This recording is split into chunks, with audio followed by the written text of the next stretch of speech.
Tumaas na po ang farm gate price ng palay. Para sa mga magsasaka, malaking tulong yan para makabawi sila sa pagkalugi noong nakaraang taon.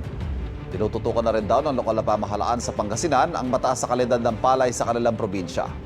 May unang balita live si Sandy Salvacio ng GMA Regional TV. Sandy? Ivan, tuloy-tuloy pa rin ang pag-aani ng palay ng mga magsasaka, partikular na dito sa Barangay Lanas, Mangaldan, Pangasinan. Ayon sa mga magsasaka, bahagya silang nakahinga ng maluwag dahil sa pagtaas ng farm gate price ng palay ngayong buwan ng Enero. Luging-lugi kung ilarawan ng mga magsasaka sa Mangaldan, Pangasinan ang kanilang ani noong huling bahagi ng 2025 dahil sa pagdaan ng sunod-sunod na kalamidad. Pumapatak noon sa 10 hanggang 12 pesos kada kilo ang farm gate price ng palay. Ngayong Enero, umakyat na sa 20 to 25 pesos kada kilo ang presyo ng tuyong palay sa bayan.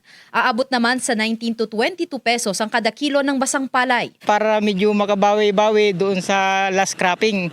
Kasi yung last cropping talagang lugi na nga, talagang luging-lugi talaga. Kasi sa mura ng palay. Ayon sa Municipal Agriculture Office, malaking tulong sa mga magsasaka ang pagtaas ng farm gate price ngayong buwan, lalo na't mababa ang supply pero nananatiling mataas ang demand. Tiniyak ng lokal na pamahalaan na tuloy-tuloy ang pamamahagi ng tulong at suporta sa mga magsasaka, lalo na sa papalapit na cropping season sa Pebrero at Marso.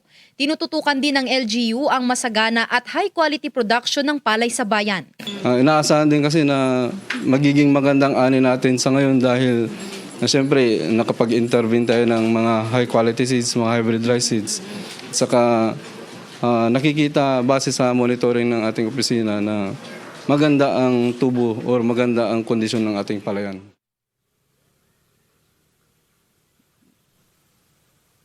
Ivan, halos mag-unahan na ang mga suppliers sa pagbili ng basa at tuyong palay dahil sa patuloy na pagtaas ng demand sa bigas. Hiling ngayon ng mga magsasaka sana raw sa susunod na cropping season ay hindi na bababa sa 20 pesos ang kada kilo na farm gate price ng palay. Ivan. Maraming salamat, Sandy Salvacio ng GMA Regional TV.